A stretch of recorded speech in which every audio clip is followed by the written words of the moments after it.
Oh, so furries. Just again, it's so cold and glazing your mind. It made me love it and begin again. It made me love it and begin again. You made me love it and begin again. Hello, sinners. My name is Alice Sin, and welcome to Alice's Shelf Monsters.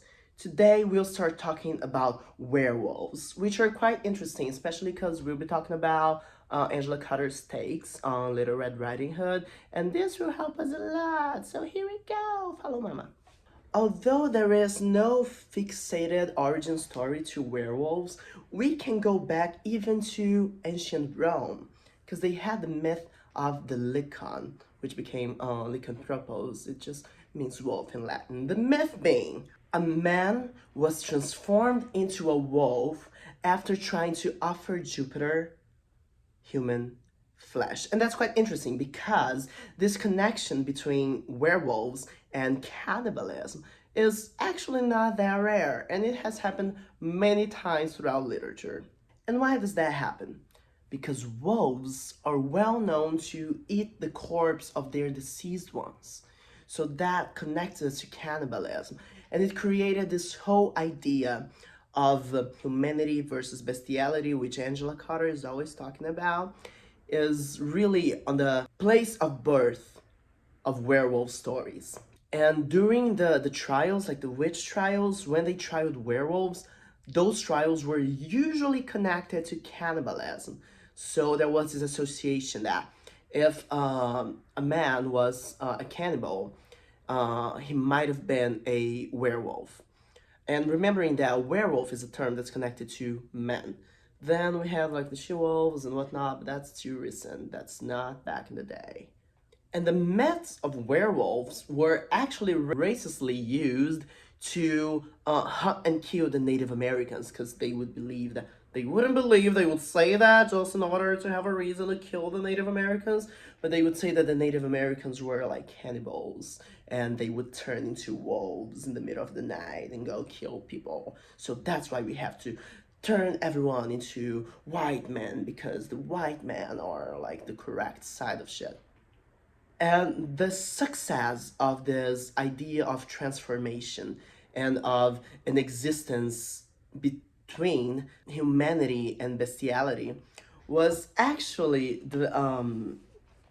emphasized by a really well-known novel that actually served as inspiration to the Incredible Hulk, which is The Strange Case of Dr. Jekyll and Mr. Hyde.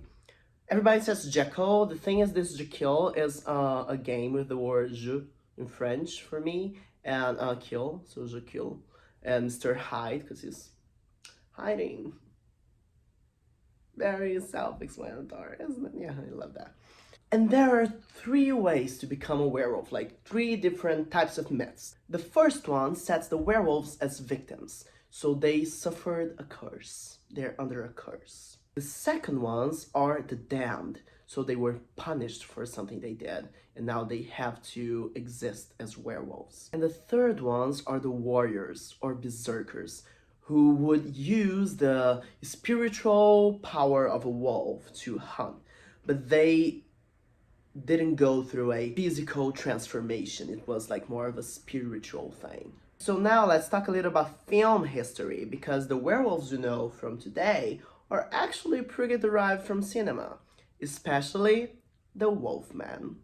The Wolfman is a very old film. He's one of the 4 universal monsters. We spoke about Frankenstein.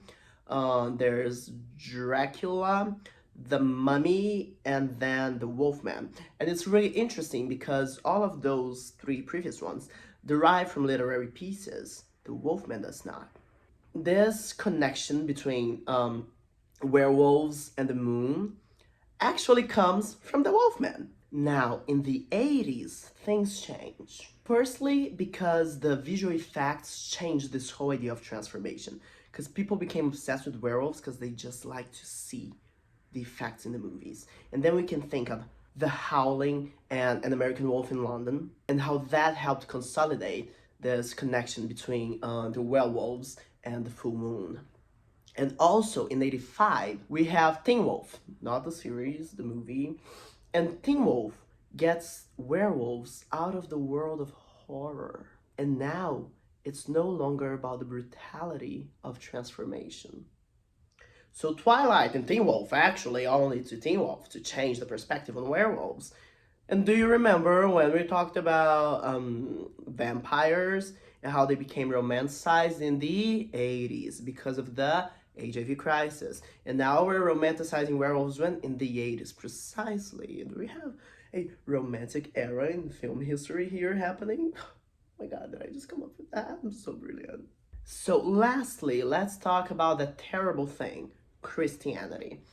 Christianity helped consolidate a lot of aspects because it brought the image of the devil to discussion. So like all of those myths of werewolves, they were pagan. So they were works of the devil, because if it's not in the Bible, then, like Trixie Mattel said, well, God's not real and I am, so you can do that with that. And they also connected nudity to wolfness, this idea of the naked body as something sinful and also connected to bestiality. And there was even an idea that witches could turn themselves into wolves and that the devil would come to talk to people dressed up as a wolf. But more importantly, there was this idea that a werewolf could be cured through good actions. So it's this whole churchy thing of like, if you devote yourself to God, you can get rid of that curse. So yes, that was your crash course in werewolves. I hope you enjoyed it, and I'll see you next week for us to talk about the first time Angela Carter brings Little Red Riding Hood to the Bloody Chamber. See you then, and remember, life's a sin.